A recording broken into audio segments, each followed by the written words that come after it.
आज खुद को इतना तन्हा महसूस किया है। आज खुद को इतना तन्हा महसूस किया जैसे लोग दफना के छोड़ गए हो, दफना के छोड़ गए हो। अरे बेवफा का कमी रहे हमार प्यार में, अरे बोलना का कमी रहे हमार प्यार में कि तू ई दिन देखलू हमरा के। अरे बोलना पागल, अरे बोलना रे।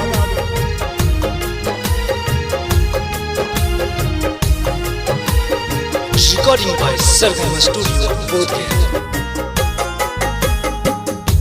जब तू तारा हाली दूसरा से प्यारा वा, जब तू तारा हाली दूसरा से प्यारा वा, कहला नमरवा दे ले हाल गेला मारावा।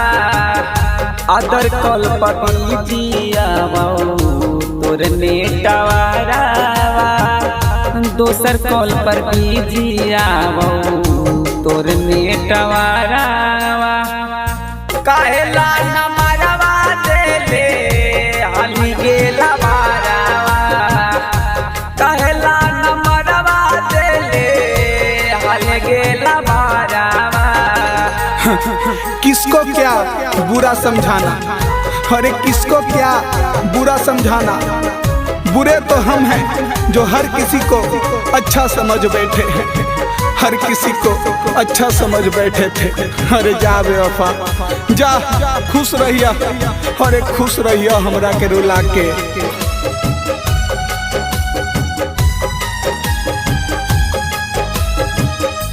दिनवा तो काट जाओ काट नहीं रातिया, बेरी बेरी याद आवो तुहरे सुरतिया।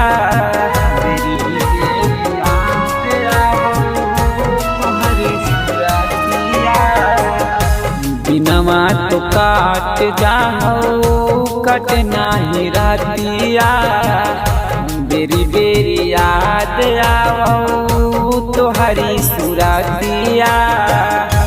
पहले से प्यार करा हलो ड्राइवरवा, पहले से प्यार करा हलो ड्राइवरवा।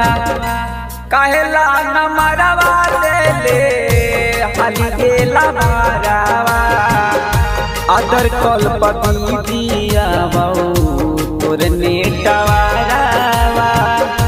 कहला नमरवा दे ले हाली गेला मारावा।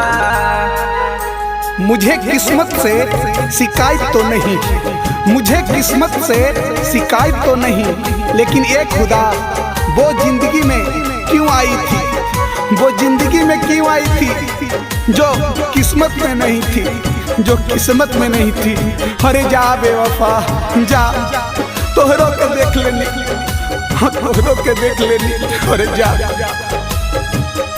मीठी मीठी बात बोला हानि हंस हंस के, दे दे धोखा हमरा दिलवा में बस के।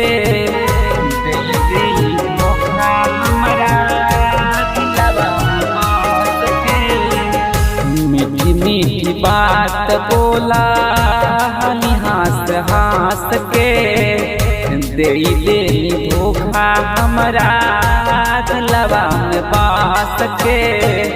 संतोष सानू खाई ले तौ जहरावा, संतोष सानू खाई ले तौ जहरावा। कहला नमरवा दे ले हाली गेला मारावा, अदर कल पति दियावो तोर नेटवारा।